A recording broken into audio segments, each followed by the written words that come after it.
So what's up? I'm Doc from SampleKings.com, and of course, we're going to talk about the MPC today. So I made a video about 2 days ago about the MPC and using it with an iPad. I don't need an MPC. And having an MPC is cool. It's a standalone. You can use an MPC if you want to use an MPC. I got no problem with that. My thing is that it's just an MPC standalone. And I got to press buttons to go here, here, and there. Okay, cool. But no MPC. I would use one if I'm new and starting out and trying to make beats up. I get that. But the real thing is that we need a mixer. I need a mixer. You've seen everybody in the recording studio and every video you watched, every person you see, they're in a mixing room and the engineer's there and the artist, look at the guy, what's he doing over there, what's he doing this. The biggest thing in a recording room is a mixer. So I'm making beats up without a mixer. That doesn't fly right for me. So no MPC. And this is how we do it. I'm gonna come down here.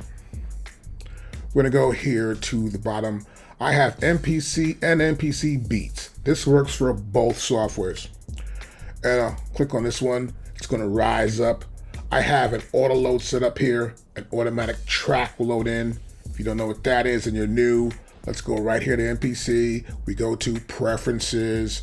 We go here to Load Project. I select the file here. I selected the file I want to load. That goes in right there. Let's quit that. So now I've got this set up already. I can play it, and it plays on, and it plays on. Got that? Pretty simple. But I don't see any mixer. I don't see tracks. I don't see mute for a track. And I see it here on the grid. But this is not a mixer. This is just a grid to mute a sound.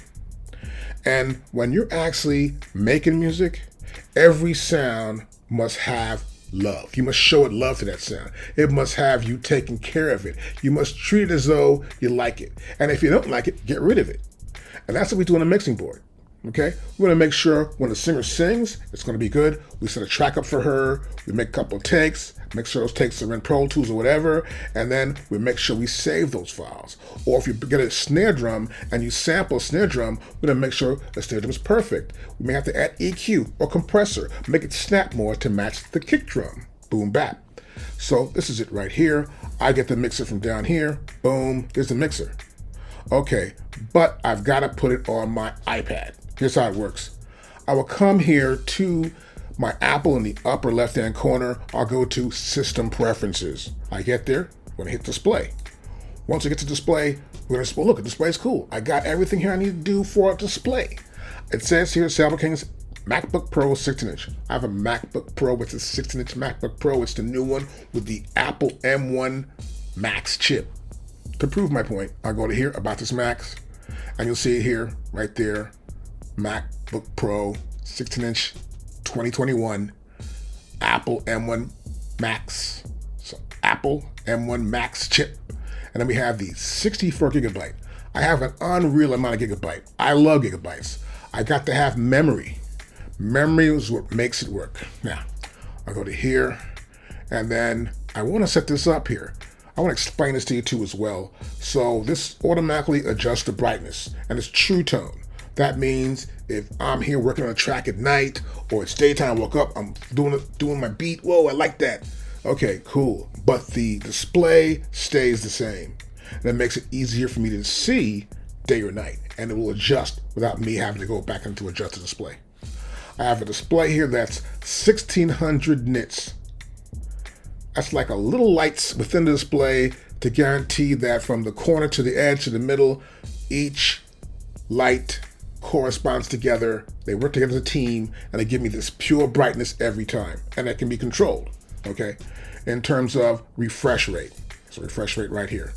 Okay, and the thing I want to do here is make sure that I have universal control on. Now this allows the pointer and keyboard to move between my Mac on the screen here to the screen of the iPad. And you'll see it says so right here. Also, your pointer and keyboard can be used on any nearby Mac or iPad that's signed into my iCloud account. So it's signed into my iCloud account, I can use it because it belongs to me. The second option here is push through the edge of the display. to connect to the nearby. So I can push through here and connect to a nearby display. Push through, you connect, either side, right? Okay, then we have automatically record, or rather automatically connect to any nearby Mac or iPad, and allow this Mac to automatically reconnect to any nearby Mac or iPad that I was previously using. That's all checked there, all three options. We'll press done. Now I want to go to that display. I select add display. I'm right here, and the iPad is, currently the iPad sidecar Wi-Fi. Okay, so it doesn't see it. Now check this out. It's on. I gotta make sure there's cables in, and this is what you'll have a problem with once in a while. You're gonna make sure that iPad is connected. And what you can do too, you can go to Wi-Fi. So here in this case, I go here again. It does the same thing. Now watch this. I'm gonna go to Wi-Fi now. Turn Wi-Fi on. I gotta make sure I'm connected to the same Wi-Fi here, right? So I'm gonna make sure iPad is connected the same way. I will go to settings in my iPad, and I'll check Bluetooth. I want to make sure whether Wi-Fi, I can see in Wi-Fi we're both connected to the same thing, which is important to do. Once you're connected to the same Wi-Fi and you're connected, this will work also as well. Now what I do, I keep the Wi-Fi connected, and I also keep the USB connected. I have a USB cable going from my MacBook Pro going into my iPad. So that's good there. Now we'll see what happens here. We'll come to here, iPad. Oh yeah, now the iPad's on. Now once the iPad has been talking to the MacBook Pro and they're connected, you'll see here in the little diagram here that this little moon here picture and the one with the bamboo is the iPad. The moon, of course, is this MacBook Pro. And the iPad currently here is on the right. So if I go to here, the right screen, that mouse appears on that iPad, right? And if I go and grab this iPad and move it to the left, because I never know what your setup, I never know what your setup's going to be or how you want to set it up, but you can put it any way you want to put it. When I come to here, I've moved the iPad over to the left side. So now I'm over here, and if I push the screen to the left, the mouse goes into the left, and I go back out the left of that. So I'm right here with it, which is really good, and that makes it consistent. So now I want it to be really on the right because my iPad is over here on my right. And once that's done, I want to drag this mixer over to here. Once I do that, I want to make it big. I'll click the green button here for full screen. It's full screen now. I can hit the here, and you'll notice on my iPad, I now have full screen view. I can see the mixer. Now, I need to talk to you about why we use a mixer and why it's important to use a mixer all the time. I hear a lot of you guys making beats on the internet. I see you guys making beats up with your MPCs, and then you're making the beat up, showing your friends, and you make a little video. This is my cool beat. I get it. You want appreciation because you think you're really good. I got that. But really, you got to spend time on every sound. A lot of it sounds terrible, but the beat sounds really good, and the concept sounds good. But the audio levels and then how you're putting it together is not good. That's because you're not thinking in terms of making a quality sound. Sitting down, now, for example, I'll come in here and I'll create a bunch of different effects. So I'll go up here, I'll scroll up here to my mixer, and you can see here on my iPad that I have some effects in. So I'll come here, I can play the beat. I can come to here, while playing the beat, I can add some effects. We have a Air Killer EQ. Let's go with that concept. We're gonna go here to Dynamics. We're gonna go into AKAI. I wanna pull up a decent compressor. I wanna get this vintage compressor right here. I'll put that there. And then I wanna get something else. So I'll come to here and I wanna pull up a vintage effect. I'll pull up, let's see, I wanna pull up a AKAI effect. And I'll pull up an MPC 3000. And I apply that effect to here, right? That's on that track. I'm doing this while the music's playing. And so on an MPC standalone, I have to go press button, get there, go here. I don't want to do that. That's ridiculous. I want to make music. And the real thing about doing it this way is that once you've made your beat, you should sit down and think of yourself as the engineer for your session, or try to learn something about putting your product together. Now, once that happens, it's cool, and the beat's playing. That's really beautiful. I love it.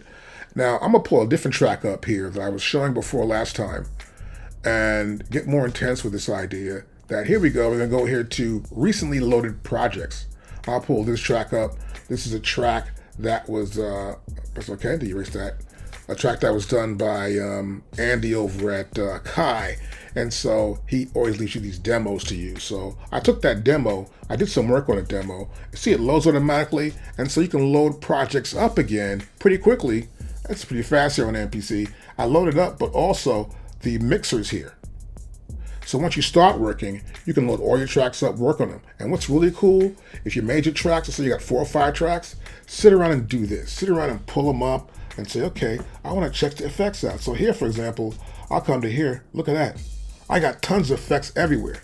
Now, this is another reason why I have an Apple M1 chip-based computer.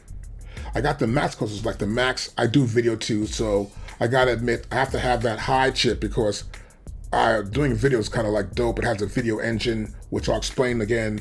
Since they made a brand new Mac, the M2 is out now. I will also redo my buying guide for how to buy a Mac for music. But as you can see here, that's ridiculous. I have unlimited tracks. And guess what? I can do 100 tracks and have just tons of plugins. Look at that. I can put the sends, I can have subgroups, sub mixes right here, just load them up, play the track. I can do so many things here. Let's go back here and get to here and play just this little trap beat style. And I come in here, I can create ways for the sends to have effects.